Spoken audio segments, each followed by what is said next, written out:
आखिर गाय माता को पहेली एक रोटी खिलाने से कौन सा पाप नष्ट हो जाता है? ओम नमः शिवाय। दोस्तों, क्या आप जानते हैं गाय माता को एक रोटी खिलाने से कौन सा फल मिलता है? आखिर गाय माता को एक रोटी खिलाने से हमारे कौन से पाप नष्ट हो जाते हैं? दोस्तों, हमारे हिंदू धर्म में गाय को माता कहा जाता है और गाय माता की पूजा भी की जाती है। इस ब्रह्मांड में गाय लिए कैसे पशु है जिसकी पूजा आराधना और सेवा करने से गरीब व्यक्ति भी अमीर बन सकता है।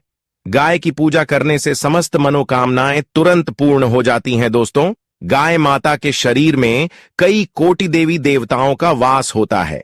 इस वजह से गाय माता की पूजा करने से हमें समस्त देवी देवताओं का आशीर्वाद एक साथ प्राप्त होता है। दोस्तों, आज हम आपको बताएंगे कि गाय माता को एक रोटी खिलाने से कौन सा फल मिलता है। गाय माता का वह कौन सा अंग है जिसे सिर्फ स्पर्श करने से ही व्यक्ति के सारे दुख दर्द दूर हो जाते हैं, और जो व्यक्ति गायों को दुख देता है उन्हें माता पिता है। उसे कौन सा दांत मिलता है और किस कारण गाय माता ने क्रोधित होकर समस्त स्त्रियों को श्राप दे दिया था, जिसे स्त्रियां आज भी भगत रही हैं। तो चलिए शुरू करते हैं। एक बार भगवान भोलेनाथ कैलाश पर्वत पर विराजमान थे। तभी अचानक से नारद जी नारायण नारायण का जाप करते हुए उनके पास आकर रुक जाते हैं और भगवान शिव जी को प्रणाम करते हैं। तो भगवान शिव देवासी नारद से कहते हैं, कहिए नारद जी, किस प्रयोजन से आना हुआ? तब देवर्षि नारद कहते हैं कि जगत के कर्ता धर्ता आपको त्रिकालदर्शी है। आपको तो मेरे आने का उद्देश्य पता ही है कि मैं आपके पास क्यों आया हूं, लेकिन आप फिर भी यह प्रश्न कर रहे हैं। तब भगवान भोलेनाथ कहते हैं कि देवर्षि नारद, हम आपकी दुविधा को समझते हैं। आप बिल्कुल निश्चित होकर हमसे अपने प्रश्नों को पूछिए। हम आपको आपके प्रश्नों का उत्तर अवश्य देंगे। तब देवर्षि नारद बोले, हे प्रभु, अभी अभी मैंने देखा कि कुछ लोग गौ माता की पूजा कर रहे थे, उन्हें रोटियां खिला रहे थे, उनकी सेवा कर रहे थे। मैं गाय को रोटी खिलाने का महत्व जानना चाहता हूं, और जो व्यक्ति गायों की सेवा करता है, उनकी पूजा करता है, उन्हें कौन सा फल मिलता है? वहीं दूसरी तरफ मैंने देखा कि कुछ लोग गाय माता पर अत्याचार कर रहे थे। उन्हें ऐसा करने पर कौन सा दंड मिलता है? और वह कौन सा ऐसा श्राप था जो गाय माता ने समस्त स्त्रियों को दिया था, जिसे कलयुग की समस्त स्त्रियां भोग रही हैं? मेरी यह जानने की तीव्र इच्छा हो रही है। तब भगवान शिव मुस्कुराते हुए देवर्षि नारद जी से कहते हैं, नारायण भट्ट नारायण जी, आपकी यह सभी प्रश्न बहुत ही महत्वपूर्ण है, और अपने इन सभी प्रश्नों को पूछकर पूरी ब्रह्मांड का उद्धार कर दिया है। लेकिन मैं आपको आपके इन प्रश्नों का उत्तर देने से पहले आपको एक अत्यंत ज्ञानवर्धक कहानी सुनना चाहता हूं। जो भी भक्ति कहानी को पूरा सुनता है, उसके मैं 32 अपराध माफ करता हूं। दोस्तों, भगवान शिव जी कहते हैं, भारत के रायपुर शहर में गोपाल नाम का एक धनवान सेठ रहता था।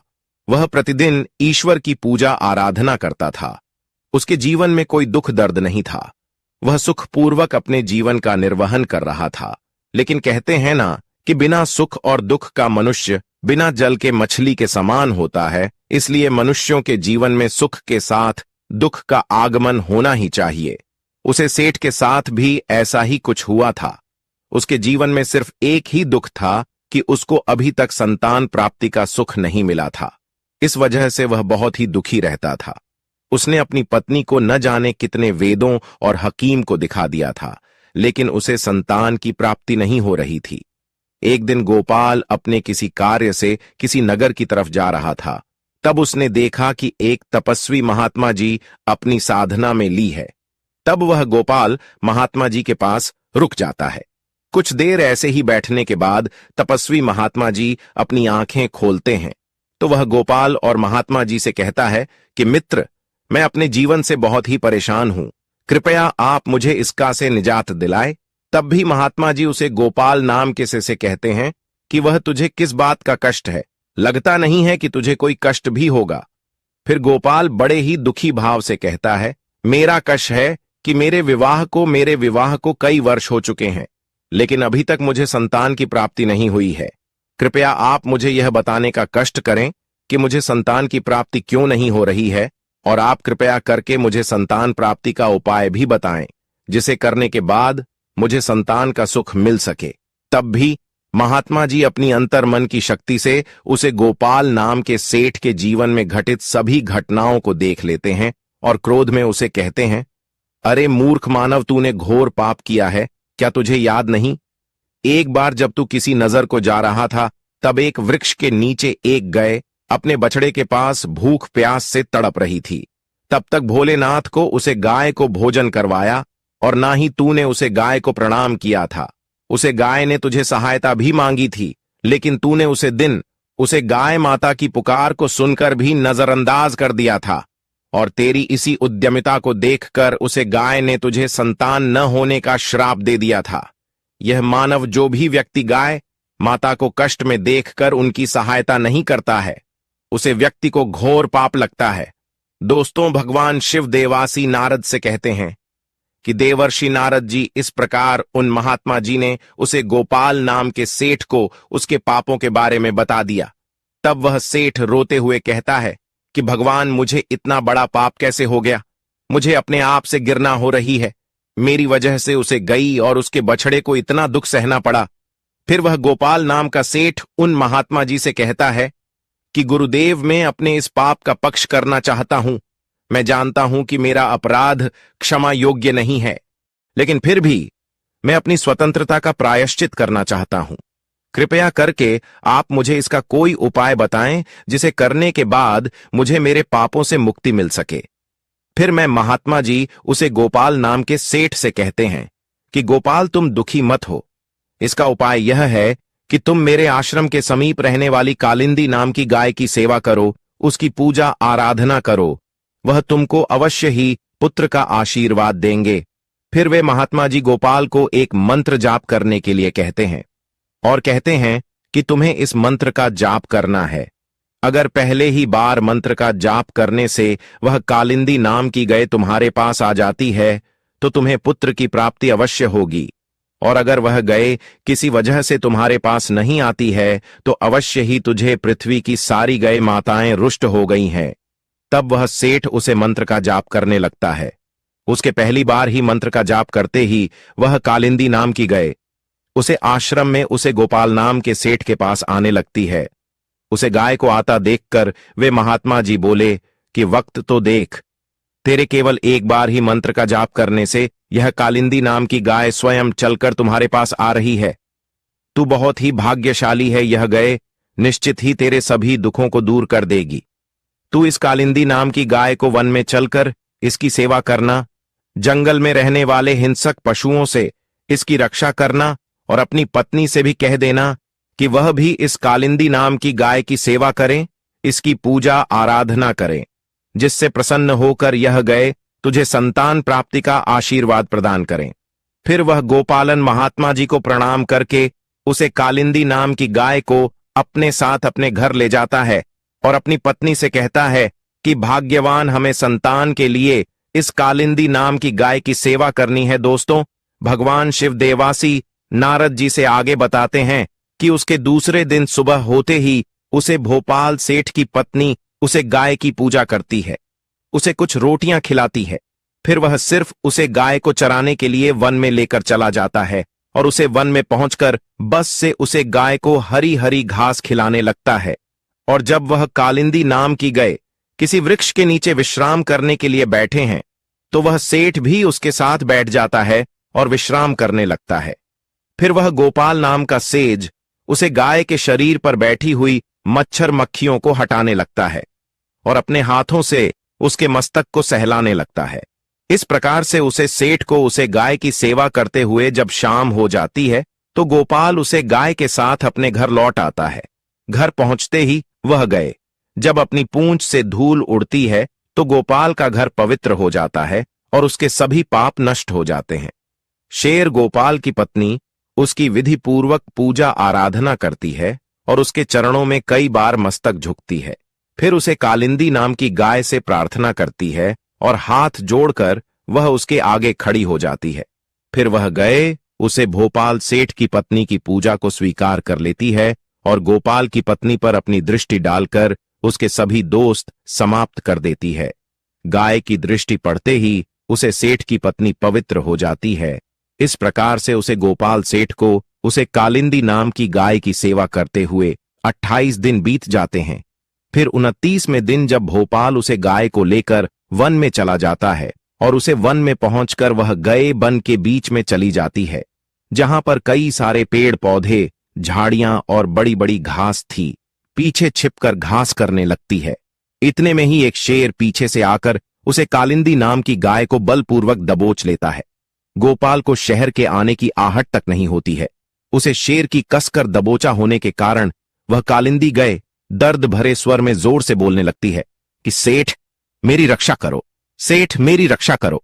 और जैसे ही गोपाल उसे गाय की आवाज सुनता है, वैसे ही वह दौड़ता हुआ उसे गाय के पास पहुंच जाता है और वह देखता है कि एक खूंखार शेर ने कालिंदी नाम की गाय को बलपूर्वक दबोच रखा है। इस वजह से उसे गाय की आंखों से आंसुओं की धारा बन रही है। तो गोपाल बहुत ही दुखी हो जाता है और एक हाथ में डंडा उठा लेता है। दोस्तों, भगवान शिव जी कहते हैं कि देवर्षि नारद जी जब गोपाल डंडा उठना है, उसे समय वह शेर की तरफ नहीं देख रहा होता है, लेकिन इस समय जब शेर की तरफ देखा है तो उसे शेर की दृष्टि पड़ते ही डर के मारे गोपाल का शरीर कांपने लगता है। उसकी सारी शक्ति जिम हो जाती है। फिर वह शेर गोपाल से उसकी सारी शक्तिहीन हो जाती है। फिर वह शेर गोपाल से ऊंची आवाज में कहने लगता है कि मेरे ऊपर प्रहार करना तुम्हारी बस की बात नहीं है, क्योंकि भगवान शिव मेरी ही पीठ पर पैर रखकर नदी पर बैठते हैं। इसलिए तू मुझे करने की चेष्टा मत कर और यहां से लौट जा। शायद ईश्वर ने इस गाय को भोजन के रूप में मुझे भेज दिया है, इसलिए तुम मुझे परेशान मत करो। तुम अपनी जान बचाकर तुरंत यहां से निकल जाओ। फिर गोपाल उसे शहर से कहता है, कृपया आप इस गाय को ना मारे। एक बहुत ही तपस्वी महात्मा जी ने मुझे मेरे सभी मनोरथों को पूर्ण करने के लिए दी है।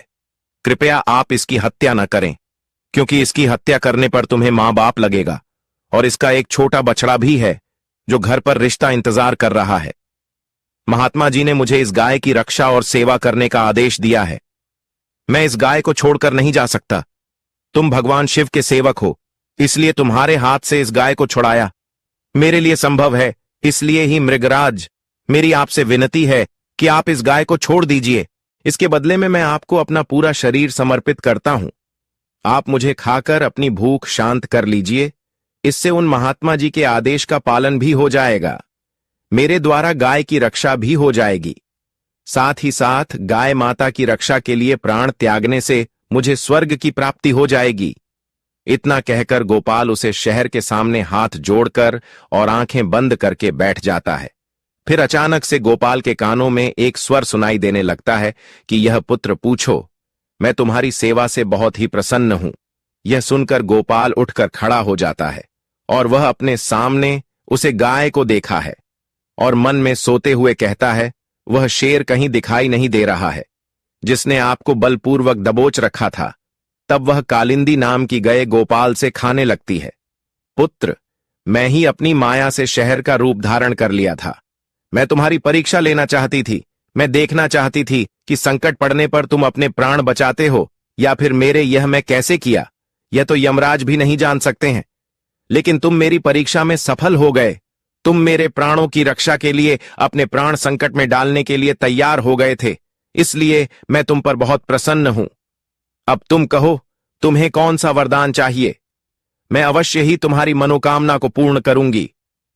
वह गोपाल नाम का सेठ कहता है कि गौ माता, मेरी केवल एक मनोकामना यह है कि कृपया आप मुझे संतान प्राप्ति का सुख प्रदान कीजिए। फिर कालिंदी नाम की गाय ने कहा कि पुत्र, तुम एक पत्ते के धोने में मेरा दूध लेकर अपनी पत्नी के साथ ग्रहण करो। इससे तुम्हें धर्म का पालन करने वाली संतान की प्राप्ति होगी। वह गोपाल नाम का सीट कहने लगा है कि गौ माता, मैं आपके मधुर वचनों को सुनकर बहुत ही मुकद्दर हो चुका हूं। अब आप मेरे साथ मेरे घर चलिए। मैं आपकी पूजा करके आपको भोजन करता हूं और सभी प्रकार के अनुष्ठानों को पूरा करके आपके अमृत समान दुखता पान करता हूं। उसके बाद वह गोपाल नाम का सेठ उसे गाय को अपने साथ लेकर अपने घर चला जाता है। घर पहुंचने पर उसे सेठ की पत्नी उसे गाय की पूजा पाठ करने लगती है। तब उसे गाय ने गोपाल की पत्नी से कहा कि पुत्री, तुम मेरी पीठ को स्पर्श करो, इससे तुमको अत्यंत गुणवान धर्म का पालन करने वाली संतान की प्राप्ति होगी। फिर उसे सेठ की पत्नी ने गाय की पीठ को स्पर्श किया। गोपाल और उसकी पत्नी उसे गाय की विधिपूर्वक पूजा आराधना करते हैं और उसे गाय माता के अमृत के समान दूध को प्रसाद समझकर ग्रहण करते हैं। फिर वे दोनों और महात्मा जी के पास पहुंच जाते हैं। तभी महात्मा जी उन दोनों को खुश देखकर कहने लगते हैं, धनेश, अब यह गाय तुम दोनों से बहुत ही प्रसन्न है। अब तुम्हारी सभी मनोकामनाएं अवश्य ही पूर्ण हो जाएंगे। दोस्तों, भगवान शिव जी कहते हैं कि देवर्षि नारद जी जो भी मनुष्य गाय की सेवा करता है, उसे भोजन खिला है, उसकी पूजा आराधना करता है, उसकी सभी मनोकामनाएं पूर्ण हो जाती हैं। और जो भी व्यक्ति गाय की रक्षा करता है वह कभी भी गरीब नहीं रहता है और मृत्यु के बाद उसे व्यक्ति को सीधा स्वर्ग की प्राप्ति होती है और उसे व्यक्ति को भगवान भोलेनाथ के साक्षात दर्शन प्राप्त करने का सौभाग्य मिलता है। जो भी व्यक्ति श्रद्धापूर्वक गाय का दूध पीता है उसे कोई बीमारी नहीं होती है और जो व्यक्ति गाय की पीठ को स्पर्श करता है उसके सभी पाप तुरंत ही नष्ट हो जाते हैं। जो व्यक्ति गाय को एक रोटी खिला है वह व्यक्ति नरक की वेतन नदी को गाय की पूंछ पड़कर पर कर लेता है। इतना करने से ही मनुष्य सभी ऐश्वर्य और यश को प्राप्त कर लेता है। वह व्यक्ति कभी भी गरीब नहीं रहता है। अतः हमें गाय माता की सेवा आराधना आवश्यक करना चाहिए, क्योंकि ऐसा करने से मनुष्य को 7 वीडियो तक मनुष्य योनि में जन्म लेने का सुख प्राप्त होता है। गाय माता की सेवा करने वाला व्यक्ति रंग से राजा भी बन सकता है। दोस्तों, भगवान शिव जी देवासी नारद से कहते हैं, इस प्रकार गोपाल के द्वारा उसे कालिंदी नाम की गाय की सेवा करने से उसे एक पुत्र की प्राप्ति होती है। दोस्तों, भगवान शिव कहते हैं कि देवरा से नारद जी आपका पहला प्रश्न का उत्तर मिल गया होगा और आपका दूसरा प्रश्न यह था कि जो व्यक्ति गायों को मारता पिता है उन्हें कौन सा दंड मिलता है। तो मैं आपको बता दूं कि उन व्यक्तियों को ऐसा करने पर सीधा नरक की प्राप्ति होती है और ऐसे व्यक्तियों को नरक के देवता यमराज की कई वर्षों तक खोलते हुए तेल के घड़े में बताते हैं। दोस्तों, भगवान शिव जी नारद जी से कहते हैं, वह निवास आपको आपके सभी प्रश्नों के उत्तर मिल ही गए होंगे। तब देवर्षि नारद जी कहते हैं, हे प्रभु, आपने मुझे मेरे इस प्रश्न का उत्तर नहीं दिया है कि जय माता ने समस्त स्त्रियों को वह कौन सा श्राप दिया था जिसे आज भी स्त्रियां भोग रही हैं। फिर देवर्षि नारद जी की बातों को सुनकर भगवान शिव जी कहते हैं कि देवरा से नारद जी आपको आपके इस प्रश्न का उत्तर जानने के लिए एक और ज्ञानवर्धक कहानी सुनाई होगी। तब देवर्षि नारद जी कहते हैं कि प्रभु, आप उसे कहानी को सुनना प्रारंभ करें। मैं आपको विश्वास दिलाता हूं कि मैं इस कहानी को शुरू से लेकर अंत तक पूरा अवश्य सुनूंगा। तब भगवान शिव जी कहते हैं, एक समय की बात है, किसी नगर में फेंकू नाम का एक ब्राह्मण रहता था। उसने अपने घर में गाय को पाल रखा था। वह गाय उसे प्रतिदिन ढेर सारा दूध देती थी, जिसे बेचकर वह अपनी आजीविका चलता था और उसे गाय का दूध बहुत ही अच्छा होने के कारण उसे बहुत मुनाफा भी हो रहा था। इसलिए वह उसे गाय को प्रतिदिन वन में चराने के लिए ले जाता था और शाम होने से पहले उसे गाय को घर ले आता था। ऐसे ही कई दिन गुजर जाते हैं, लेकिन एक दिन ऐसा आता है जब वह गाय दूध देना बिल्कुल बंद कर देती है, जिसके कारण फेंकू को भारी नुकसान का सामना करना पड़ जाता है। एक दिन उसे गाय से परेशान होकर उसे गाय को घर से निकाल देता है और जब वह गाय फेंका के घर में घुसने लगती है, वैसे ही उसे गाय को डंडों से पीटने लगता है, जिससे वह गाय बहुत ही और वह एक वैन में जाकर रहने लगती है। उसे वन में चारों तरफ हरी हरी घास थी, जिसे खाकर वह गाय अपना पेट भर देती थी और एक पेड़ के नीचे बैठकर रात गुजर लेती थी। ऐसे ही कई महीने गुजर जाते हैं, लेकिन एक दिन जब वह गर्भवती हो जाती है तो उसे बहुत ही कठिनाइयों का सामना करना पड़ जाता है, किंतु वह किसी तरह से कष्ट को सहती हुई अपना जीवन यापन करने लगती है। इस वन के समीप में एक नगर पड़ता था। उसे नगर में एक किसान रहता था। उसकी पत्नी बहुत ही लालची स्वभाव की थी। उसके लालची स्वभाव से वह किसान बहुत ही परेशान रहता था। दोस्तों, भगवान शिव जी कहते हैं, एक दिन जब उसे गाय को गर्भवती हुई 9 महीने बीत जाते हैं, तब अचानक से शुरू हो जाती है, लेकिन किसी तरह से वह उसे पीड़ा को सहन कर देती है और वह गाइड सुंदर से बछड़े को जन्म दे देती है। उसे बछड़े को जन्म देने के बाद वह बछड़ा बहुत ही ज्यादा गंदा हो जाता है, क्योंकि उसे गाय ने गलती से अपने बछड़े को कीचड़ में जन्म दे दिया था और वह गए अपने बछड़े को हिंसक जंतुओं से बचने के लिए उसे अपनी पीठ पर रखने का प्रयास करने लगती है, लेकिन वह ऐसा करने में बार बार असफल हो रही थी, जिससे वह गए बहुत ही दुखी हो गई थी। तभी अचानक किस की पत्नी किसी कार्य के लिए उसे वन में पहुंच जाती है, जहां पर वह गए अपने बछड़े को हिंसक जंतुओं से बचने के लिए उसे बछड़े को अपनी पीठ पर रखने की कोशिश कर रही थी। जब किसान की पत्नी ने देखा कि उसे गाय ने एक बछड़े को जन्म दिया है और उसके आसपास कोई भी नहीं है, तो किस की पत्नी के मन में लालच जाग उठता है और वह अपने मन में सोचने लगती है कि चलो, मैं इस गाय को अपने घर में चलती हूं। यह मुझे ढेर सारा दूध देगी, जिससे मैं बहुत सारा धन इकट्ठा कर लूंगी। ऐसा सोचकर जैसे ही उसे गाय की ओर जाने लगती है, तब उसे गाय ने देखा कि उसके पास एक सुंदर सी स्त्री तीव्र गति में चलती हुई आ रही है। उसे गाय ने किस की पत्नी से कहा कि आप कृपया मेरे इस बच्चे को मेरी पीठ पर रख दो, क्योंकि यह अभी बहुत ही छोटा है और 9 महीने बाद चलने लगेगा। उसे गाय को यह पता नहीं था कि उसका बच्चा जन्म लेने के बाद चलने लगता है और उसे समय मनुष्य के बच्चे भी पैदा होते ही चलने लगते थे। उसे गाय को यह बिल्कुल भी पता नहीं था।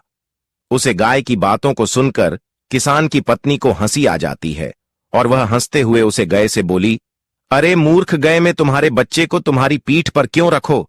तुम्हारी इस बच्चे को देखा तो यह कितना गंदा हो गया है। इसके ऊपर बहुत सारी मिट्टी और कीचड़ भी लगी हुई है। अगर मैं इसे तुम्हारे बीच पर रखेगी तो मेरी इतनी सुंदर साड़ी गंदी हो जाएगी। तभी क्रोध में आकर उसे गाय ने उसे किसकी पत्नी को श्राप देते हुए कहा कि यह मूर्ख स्त्री, तू मेरे बच्चे को मेरी पीठ पर रखने में हिचकिचा रही है और तू मेरे बच्चे को गंदा कह रही है। जब मैं आज से समस्त स्त्रियों को यह श्राप देता हूं कि आप मनुष्यों के बच्चे पूरे 9 महीने बाद ही चले गए और जितने भी पशु पक्षी हैं उनके बच्चे पैदा होते ही चलने लगेंगे। दोस्तों, भगवान शिव देवासी नारद से कहते हैं, इस प्रकार गाय माता के श्राप को कलयुग की स्त्रियों को भी भोगना पड़ रहा है। कलयुग की स्त्रियों को भी भोगना पड़ रहा है। ऐसा पहले नहीं था। पहले मनुष्य के बच्चे पैदा होते ही चलने लगते थे। सतयुग में सुखदेव पैदा होने के तुरंत बाद ही अपने पैरों पर चलने लगे थे और वेद व्यास भी जन्म लेने के तुरंत बाद अपने पैरों पर चलने लगे थे। यह बात तो सतयुग की थी, लेकिन कलयुग में ऐसा कुछ भी नहीं है। कलयुग में मनुष्यों के बच्चों को अपने पैरों पर चलने के लिए कम से कम 9 से 10 महीने लग जाते हैं। इसका कारण यह है कि गाय माता ने क्रोध में आकर समस्त स्त्री जाति को एक भयानक श्राप दे दिया था। उसे दिन से समस्त स्त्रियों के बच्चे पैदा होते ही अपने पैरों पर चलने की प्रक्रिया वहीं पर रुक गई थी और गाय माता के श्राप के कारण कलयुग में स्त्रियों के बच्चे 9 से 10 महीने के बाद ही अपने पैरों पर खड़े हो पाते हैं और गायों के बच्चे उसी दिन से पैदा होते ही अपने पैरों पर चलने लगते हैं।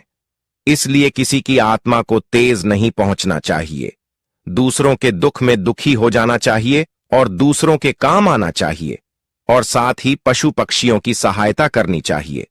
उस स्त्री की एक गलती की वजह से कलयुग की समस्त स्त्रियों को गाय माता के श्राप का फल भोगना पड़ रहा है। दोस्तों, भगवान शिव जी कहते हैं कि देवर्षि नारद जी, अब तो आपको आपके सभी प्रश्नों के उत्तर मिल ही गए होंगे।